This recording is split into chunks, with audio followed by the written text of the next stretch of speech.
पर्यंत हा जो तुम्हाला डोंगर दिसतोय त्याच्या पलीकडे गोल फिरून पलीकडे परत एक रेल्वे बीच आहे, तर तो आपल्या 4 आयलंड टूरमध्ये इन्क्लूड असू शकतो.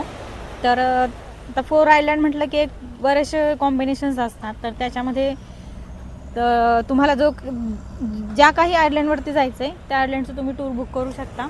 थोडीशी बार्गनिंग करा. आणि या टूरबद्दल जर सांगायचं झालं तर आगोडा किंवा क्लूक नावाचं एक ॲप आहे, फार फेमस आहे ते. असे जे काही टूर्स असतात वेगळ्या वेगळ्या ठिकाणच्या, जर तुम्ही टुरिस्ट म्हणून कुठे जात असाल तर तिथून तुम्ही बुक करू शकता. पण मी रिकमेंड करते की ऑनलाईन बुक नका करू ही टूर इथली, ॲटलिस्ट क्रॅबीची तरी.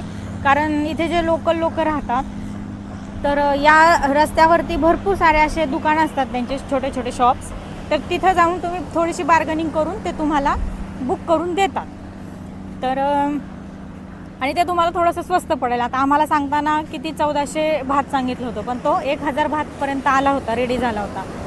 तर मी रिकमेंड करते की ऑनलाईन ही टूर बुक करू नका. इथे आल्यानंतर भरपूर इथे शॉप्स असतात आणि क्लायमेट जसं असेल त्यानुसार मग ते टूर करायची की नाही हे पण डिपेंड असतं. जर मी आज बुक केली आणि उद्या जर क्लायमेट एकदम खराब झालं, खूप पाऊस, खूप क्लाउडी असं झालं, तर ते लोक स्वतःहून टूर कॅन्सल करतात आणि तुम्हाला फुल रिफंड देतात. तर हे पण आमचं बोलणं झालेलं आहे. तर मी रिकमेंड करेल की इथे आल्यानंतर लोकल शॉप्समध्ये जाऊन तुम्ही त्याचं बुकिंग करा.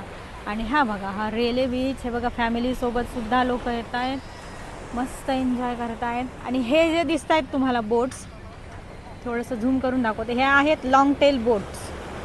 ओके, तर आपल्या टूरसाठी 2 बोट्सचं ऑप्शन असणार आहे, एक तर लाँग टेल आणि एक आहे स्पीड बोट. तर ही आहे लाँग टेल बोट. ही थोडीशी सेफ नाही वाटत आहे.